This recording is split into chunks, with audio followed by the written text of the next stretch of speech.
ঠাকুর পাঠ করছে। সেই পাঠের বিষয়বস্তু ছিল শ্রীকৃষ্ণের লীলা কথা। ছোট বাচ্চা তো অন্য কিছুতে কান দেয়নি, শুধু এতটুকুই শুনতে পেয়েছে। ওই পাঠক ঠাকুর বলেছে, ওগো তোমরা জানো বৃন্দাবনে কৃষ্ণ আছে, তার 9 লক্ষ ধেনুর পাল আছে, তার 24 জন সখা আছে। যেই না বলেছে ওই যে 9 লক্ষ ধেনু, বলছে বাবা কৃষ্ণের এতগুলো ধেনু আছে, তাহলে যাই, অনেক দিন থেকে ভাবছি চাকরি করব, কৃষ্ণের কাছে গিয়ে ওর গরু নিয়ে আমি গরুর চাকরি করব। ছুটতে ছুটতে গিয়েছে মায়ের কাছে, মা মা ও মা মা আমি না বৃন্দাবনে যাব, মা আমি বৃন্দাবনে যাব। বৃন্দাবনে কেন বাবা, তুই বৃন্দাবনে যাবি কেন? মা বৃন্দাবনে না কৃষ্ণ আছে, তার 9 লক্ষ ধেনুর পাল আছে, ওকে আমি বলবো তোর তো অনেকগুলো ধেনু, তার মধ্যে থেকে 2-4টে আমাকে দে, আমিও তোর সঙ্গে কাজ করব। ও আর জানে না যে কৃষ্ণ ভগবান, ও মনে করছে ওর বয়সেই হয়তো কোনো একটা বাচ্চা।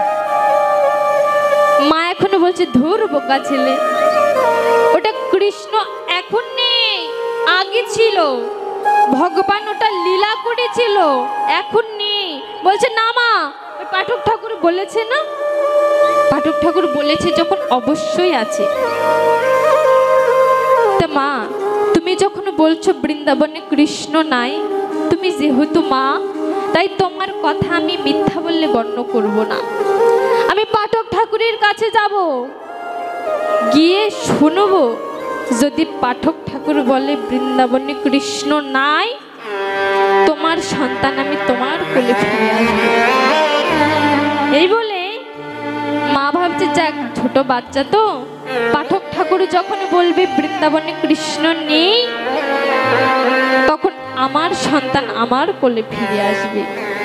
এই বলে বিহারী লাল কি করেছে, পাঠক ঠাকুরের কাছে গিয়ে ডাক দিয়েছে, পাঠক ঠাকুর,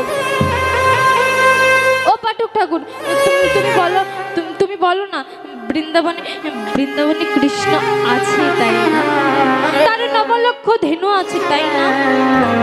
এবার পাঠক ঠাকুর বলছে, বৃন্দাবনে কৃষ্ণ আছে, ধেনু আছে, তোকে কে বললো?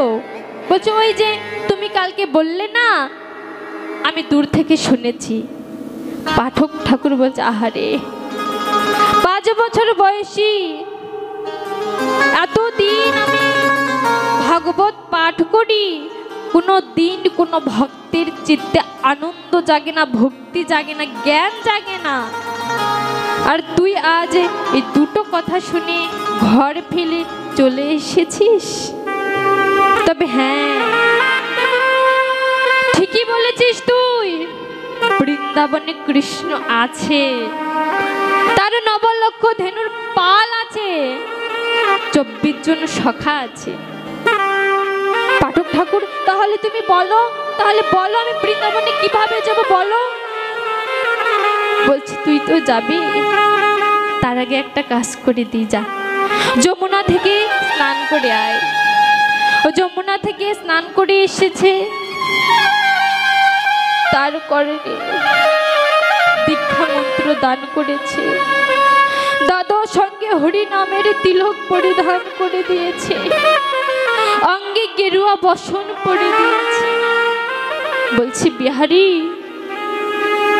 আমার ডাকে ভগবান কোনোদিন আসুক আর না আসুক, কিন্তু তোর মাঝে যে ভক্তি, যে বিশ্বাস যে ভগবান আছে, এই বিশ্বাসে একদিন না একদিন ভগবান তোর কাছে আসবে। হরি হরি হরি হরি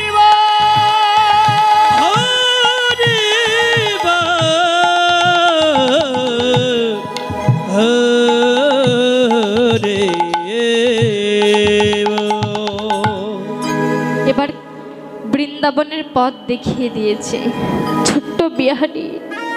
বলছে শোন, কৃষ্ণকে তো ডাকবি, তবে ওই কৃষ্ণের বাড়িটা যেহেতু দূরে, তাই কৃষ্ণ নাম করতে করতে যাবি। কেন জানিস?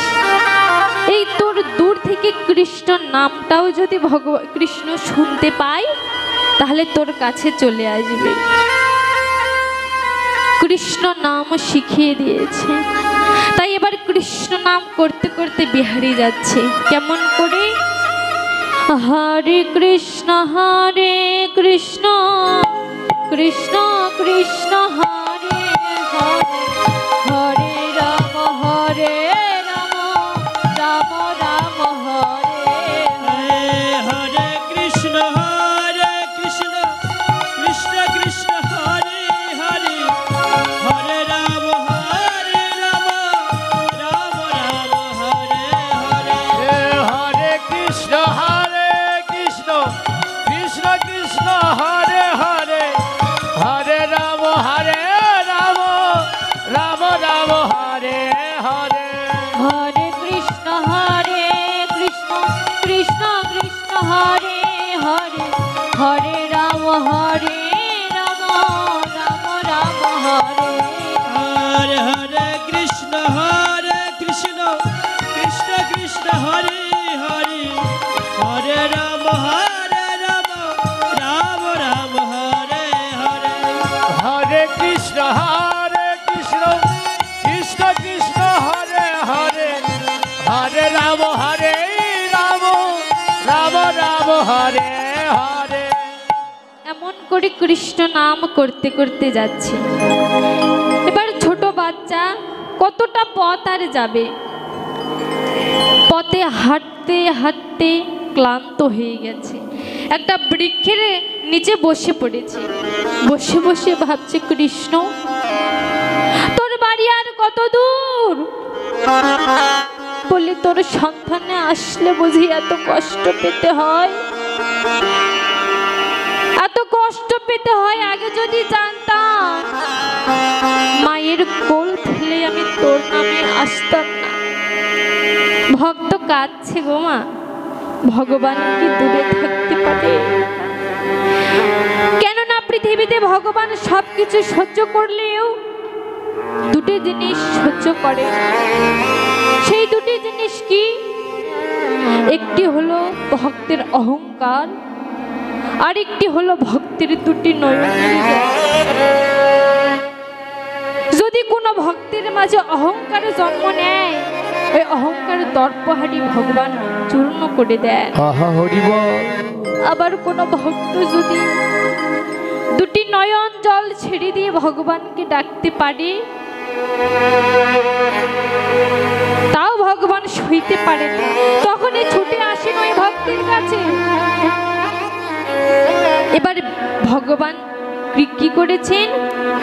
বিহারীর সমান 5 বছর বয়সী সে রূপ ধারণ করে ওই বিহারীর কাছে গিয়ে দাঁড়িয়েছে। এই তুই কে? এরকম গাছের নিচে বসে কাঁদছিস, তোর নাম কি? তুই জাতিতে কি? ভগবান কেমন দেখেছে সব জানে, তবুও ভক্ত কি বলছে? ওই বিহারী বলছে, ওগো আমার নাম হলো বিহারী। তুই জাতিতে কি? আমি জাতিতে গোয়ালা। ভগবান বলছে, দেখেছিস তোর সাথে আমার কত মিল? তুই হলি শুধু বিহারী, আমি হলো পঙ্কু বিহারী। তুইও জাতিতে গোয়ালার ছেলে, আমিও জাতিতে গোয়ালার ছেলে। তা তুই কোথায় যাবি বল? বলছে, দেখ আমি তো জানি না কৃষ্ণের বাড়ি কোথায়, আমাকে একটু কৃষ্ণের বাড়িটা দেখিয়ে দেবে? এবার ভগবান মনে মনে বলছেন, জলের কাছে এসে বলছে, জল কোথায়?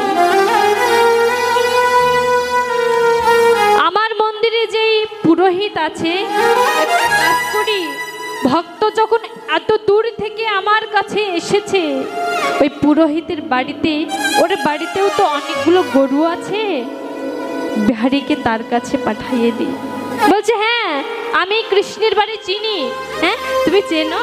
হ্যাঁ চিনি, চল। বিহারীকে হাত ধরে নিয়ে ওই পুরোহিতের কাছে নিয়ে গেছে, গিয়ে দূর থেকে বাড়ি দেখিয়ে দিয়েছে, যা ওইটা কৃষ্ণের বাড়ি, ওখানে গরু আছে, যা। এবার বিহারী ছুটতে ছুটতে পুরোহিতের কাছে গিয়েছে। পুরোহিত বলছি, ওগো তোমার এখানে কৃষ্ণ আছে, নবলক্ষ ধেনুর পাল আছে, তাই না? কি রে, তুই কে? কৃষ্ণের সন্ধান করছিস? বলছে, ওগো আমি না অনেক দূর থেকে এসেছি। বলো না, এটা কৃষ্ণের বাড়ি, তাই না? পুরোহিত বলছে, আহা, এতটুকু বাচ্চা মনে ভক্তি আর বিশ্বাস নিয়ে কৃষ্ণকে পাবার জন্য এসেছে। যাই হোক, আমার বাড়িতে তো অনেকগুলো গরু আছে, ও যখন বলছে তখন আমি তাকে এই কাজটা দিই। বলছে, হ্যাঁ এটা কৃষ্ণের বাড়ি। হ্যাঁ, তাহলে আমার চাকরিটা হয়েছে তো? হ্যাঁ হয়েছে। এবার পরের দিন বিহারী কি করেছে, ওই পুরোহিত মশাইয়ের গরু কয়েকটা নিয়ে গোঠে গিয়েছে। হ্যাঁ, মাঠে গিয়েছে, গরু চড়াচ্ছে, একা একা গরু চড়াচ্ছে। এবার ভাবছে, পাঠক ঠাকুর যে বলেছিল কৃষ্ণ আছে, কই? আমি তো শুধু ধেনু দেখতে পাচ্ছি, কৃষ্ণকে তো দেখতে পাচ্ছি না। ও বুঝেছি, আমি এই মাঠে গরু চড়াচ্ছি, কৃষ্ণ বুঝি ওই মাঠে গরু চড়াচ্ছে। এই বলে কি করেছে, বড় একটা গাছের উপরে উঠেছে। যেই না উঠেছে, ভগবান বলছে, আহারে ভক্তির মাঝে এত ভক্তি। ছোট্ট বিহারী আমাকে দেখার জন্য গাছের উপরে উঠেছে, ভক্তের দেখা দেওয়ার জন্য ভগবান কি করলেন, পাশের মাঠেই নিজের রূপ ধারণ করে নবলক্ষ ধেনু সৃষ্টি করে তার 24 জন সখা নিয়ে খেলা শুরু করেছে। যেই না এটা দেখতে পেয়েছে বিহারী, ওই তো কৃষ্ণ, ওই তো কৃষ্ণকে দেখতে পেয়েছি, কৃষ্ণকে দেখতে পেয়েছি, ঠিক আছে, আজকে আমি এই মাঠে চড়াচ্ছি, কৃষ্ণ ওই মাঠে চড়াচ্ছে, তো কালকে আমি ওই মাঠে যাব। আজ সন্ধ্যা লেগে গিয়েছে, আমি বাড়ি ফিরে যাই। পরের দিন ছিল একাদশী। ওই একাদশীর দিন বিহারী আবার মাঠে গিয়েছে, বসে বসে কৃষ্ণ চিন্তা করছে, কৃষ্ণ কাল তোকে দেখলাম, আমার কাছে তো এলি না। ভক্ত মনে মনে ভগবান কি ভাবছে, ভগবান কি দূরে থাকতে পারে? ওই পুরোহিত মশাইয়ের বাড়ি থেকে প্রতিদিন একজন করে গিয়ে বিহারীকে গিয়ে খাবার দিয়ে আসে, মাঠে গিয়ে খাবার দিয়ে আসে। আজ একাদশীর দিন পুরোহিত মশাই মন্দিরের জোগাড় করতে করতে বিহারীর কথা ভুলে গেছে। তাই ভগবান ভাবলেন, ভক্ত আমার না খেয়ে যে বড় কষ্ট পাচ্ছে গো। তাই ভগবান নিজে কি করেছেন, কিছু খাবারে নিয়ে ওই মাঠে গিয়েছে। ওই মাঠে গিয়ে মাঠে যেতে যেতে ওই কাদার মধ্যে হোঁচট খেয়ে কৃষ্ণ পড়ে গেছে। সে তো ছোট একটা রূপ ধারণ করেছে, ওই পুরোহিত মশাইয়ের ছেলে গোবিন্দ, তার রূপ ধারণ করে গিয়েছে কৃষ্ণ। এবার গিয়ে ওই না কাদাই পড়ে গেছে ভগবান, উত্তরীয় বসনে কাদা লেগে গেছে। এবার ভগবান গিয়ে ভক্তের বদনে কিছু দিয়েছে, ভক্ত ভগবানের বদনে দিয়েছে। দুইজনে সেবা করে গোবিন্দ বাড়িতে চলে এসেছে, মানে ওটা কৃষ্ণ। এবার বাড়িতে গিয়ে বিহারী বলছে, ও পুরোহিত, বলছিলাম কি তোমার কি হুঁশ নেই, কাণ্ডজ্ঞান নেই? আমার ছোট্ট ভাই গোবিন্দ ও পথ ঘাট চেনে না, তুমি ওকে দিয়ে মাঠে খাবার পাঠিয়েছো কেন? ওকে দিয়ে খাবার পাঠিয়েছো কেন? এখন পুরোহিত মশাই ভাবছে, কই আমি তো গোবিন্দকে পাঠাই। এবার গোবিন্দকে ডাক দিয়েছে, কিরে তুই কি বিহারীর কাছে খাবার নিয়ে গিয়েছিলি? কই না তো। না বাবা, আমি তো কোনো খাবারই নিয়ে যাইনি। বলেছে ওটা পুরোহিত মনে মনে বুঝতে পেরেছে এতটুকু ছেলে যে মায়ের কোল ছেড়ে কৃষ্ণকে পাবার জন্য এত দূর এসেছে, বুঝি কৃষ্ণই তার কাছে গিয়েছে। আহা হরি বল। এমন করে পুরোহিত ভাবতে ভাবতে মন্দিরের মধ্যে ঢুকছে। এমন সময় দেখতে পেল মন্দিরের ঠাকুরের ওই যে কৃষ্ণের মূর্তি, কৃষ্ণের মূর্তিতে ওই ধুতিতে কাদা লেগে আছে। সেই না বলেছে, পুরোহিতের আর বুঝতে বাকি রইল না। পুরোহিত এবারে ডেকে ডেকে বলছে, ওরে বিহারী, ওরে বিহারী, বিহারী এতদিন ভগবানকে ডেকে আমি ভগবানের দেখা পেলাম না, কিন্তু তুই আমার বাড়িতে থেকে আমার বাড়িতে কাজ করে তুই আজ গোবিন্দের দেখা পেলি। ওরে বিহারী, তুই তো পরম বৈষ্ণব রে বিহারী। বিহারী তুই কি আর দূরে দাঁড়াইয়ে রইবি? একবার আয় ভক্ত। হরি বল, হরি বল। আমার হৃদয়ে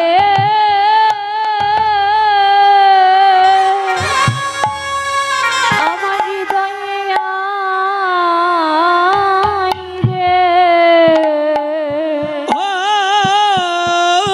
ভক্ত রে, গৌর হরি বল। একবার আয়া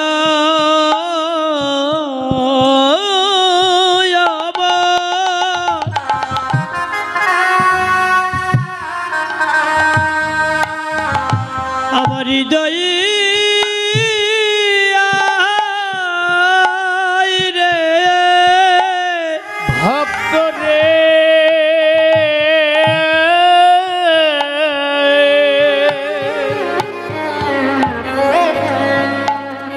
একবার আয় আয় ভক্ত আমার,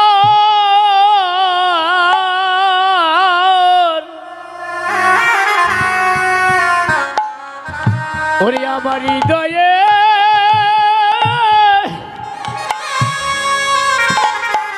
হৃদয়ে আই রে,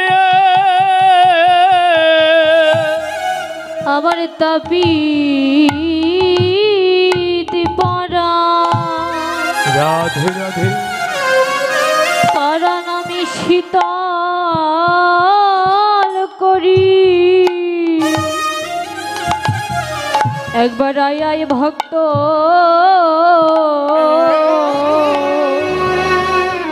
আমার হৃদয়ে আয় রে। ওই তাপিত পরা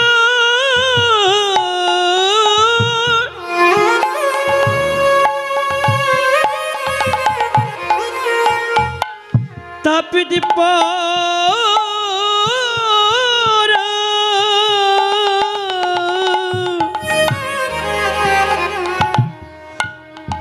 ওরে শীতল করি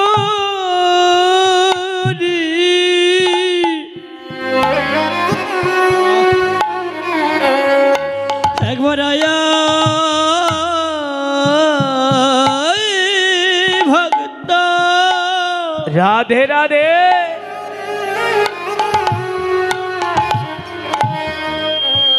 হয় আমার পক্ষে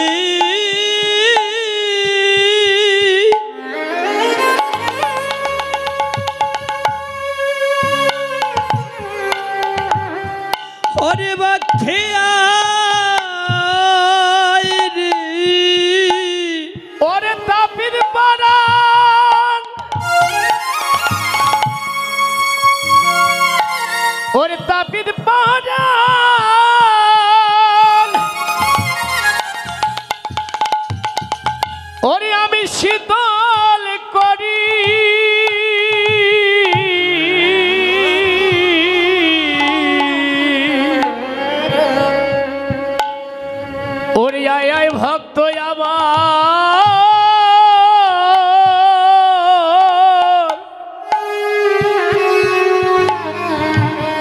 আমার বক্ষে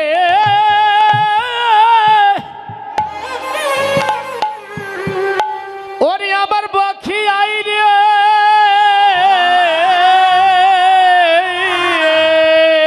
হবে এমন দিন গৌর হরিবল আমার হইবা না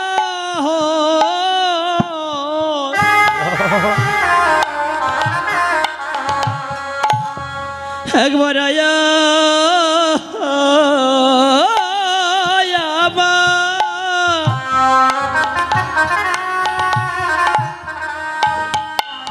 হই আমার পক্ষে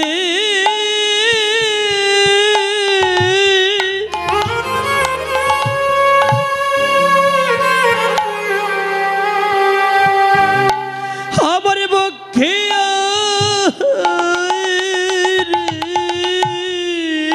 ওরে আমার দিনার ওরে আমার দিনার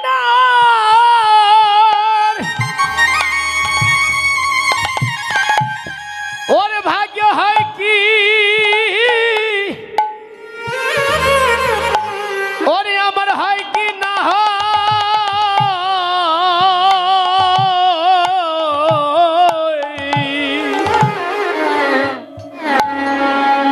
একবার আয় ভক্ত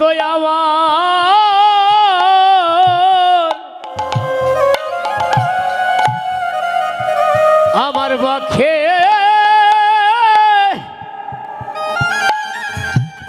বক্ষে আই রে ভবে সাধু গুরু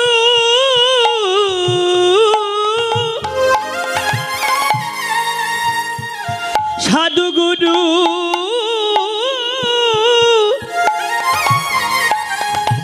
ওই চরণের ধুলি ভবে আমার ভাগ্যে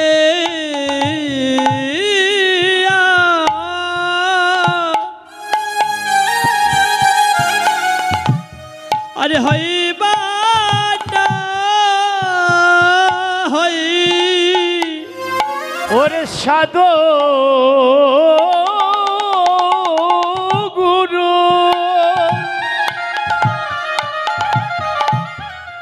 শরণ ধুলি পাওয়া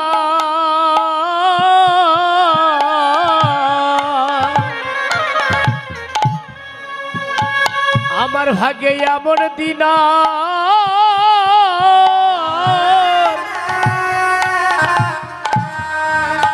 আমার হয় কি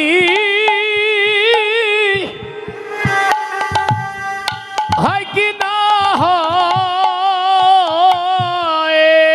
তোমরা মাখো মাখো একবার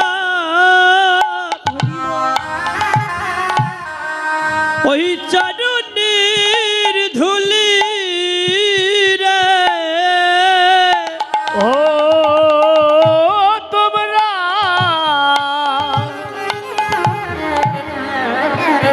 তোমরা মাখো মাখো ভক্তে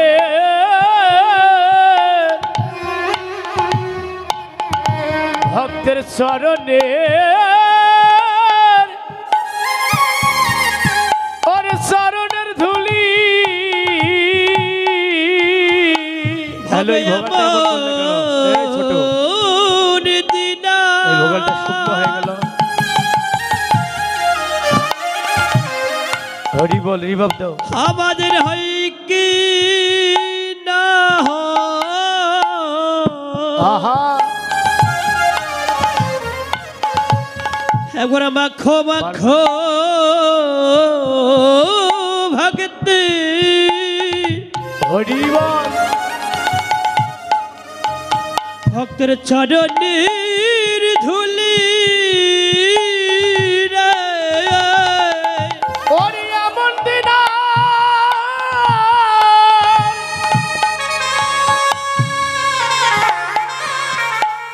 ওরে ভাগ্য হইবা না হয়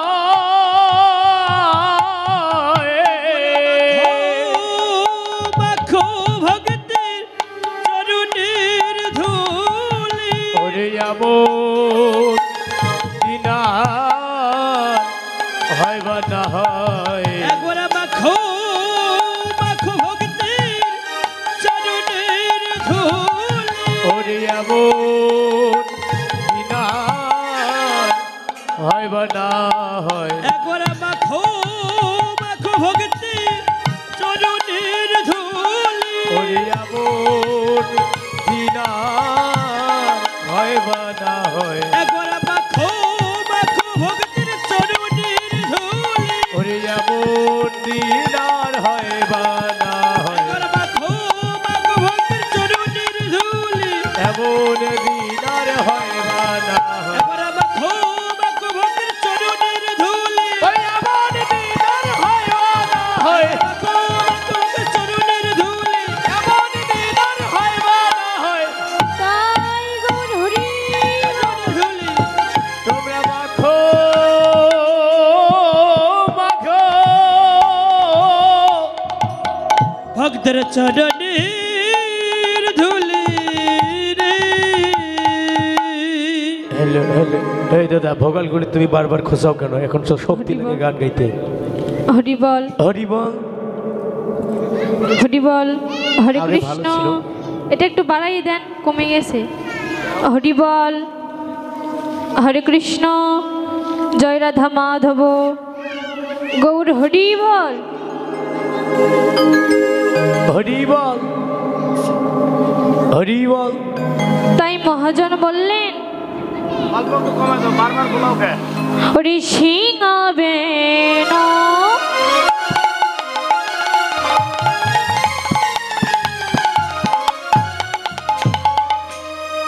মুরালি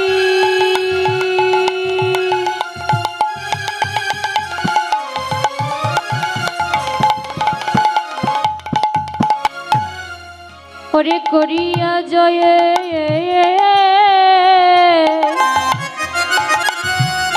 জয়ের ধ্বনি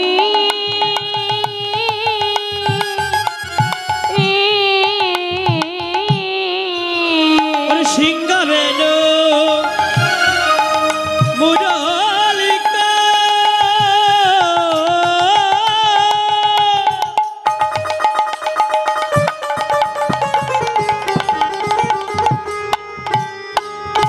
করিয়া জয়ের ধ্বনি ওরে শিখাবেন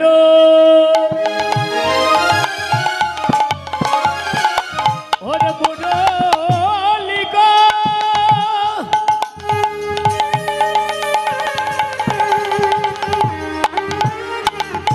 ওরে করিয়া জয় ধনী হই হইব বলিয়া গোরা গোরা ফেরায় পাচনি আরে হই হই বলিয়া গরা